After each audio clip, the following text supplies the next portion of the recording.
আসসালামু আলাইকুম।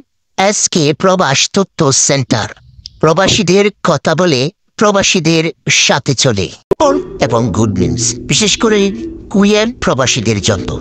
যারা কুয়েতে যেতে আগ্রহী তাদের জন্য কুয়েত ভিসা নিয়ে বিশেষ সুখবর। কুয়েত সরকার চিকিৎসক, নার্স এবং আইটি বিশেষজ্ঞ সহ বিভিন্ন খাতে দক্ষ ও পেশাদার বাংলাদেশি কর্মী নিয়োগে আগ্রহ প্রকাশ করেছে। গত 22শে জানুয়ারি বাংলাদেশে নিযুক্ত কুয়েতের রাষ্ট্রদূত আলী তুনিয়ান আব্দুল ওয়াহাব হামাদা পররাষ্ট্র সচিব মোহাম্মদ জসিম-উদ্দিনের সঙ্গে এক সৌজন্য সাক্ষাৎে আগ্রহতা জানিয়েছেন। পররাষ্ট্র মন্ত্রণালয়ের বিবৃতিতে জানানো হয়েছে, কুয়েতের রাষ্ট্রদূত বাংলাদেশি কর্মীদের অনুগত, পরিশ্রমী এবং পেশাদারিত্বের জন্য বিশেষভাবে প্রশংসা করেছেন।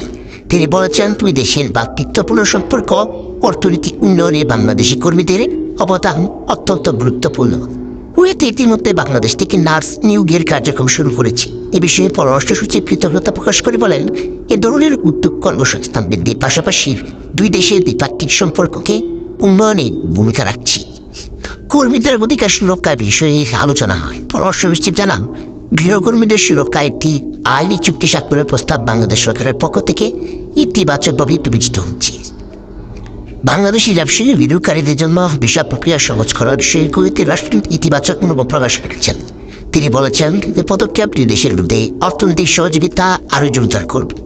দুই দেশের মধ্যে প্রতিরক্ষা সহযোগিতা এবং কুয়েতের কর্মরত বাংলাদেশি সামরিক পেশাদারদের দক্ষতার বয়সী প্রশংসা করা হবে। পাশাপাশি আন্তর্জাতিকভাবে পারস্পরিক সমর্থন এবং সহযোগিতা অব্যাহত রাখার বিষয়েও উভয় পক্ষ একমত হয়েছে। যৌথ কমিশন সম্মিলন এবং পররাষ্ট্র দপ্তরের পরামর্শ সভা সহ গুরুত্বপূর্ণ আলোচনায় এগিয়ে নিতে উভয় দেশ প্রতিশ্রুতি ব্যক্ত করেছে। কুয়েতের এই উদ্যোগ বাংলাদেশি কর্মীদের জন্য নতুন সম্ভাবনার দ্বার খুলে দেবে বলে দুই দেশের অর্থনৈতিক এবং কূটনীতিক সম্পর্ককে আরও শক্তিশালী করবে।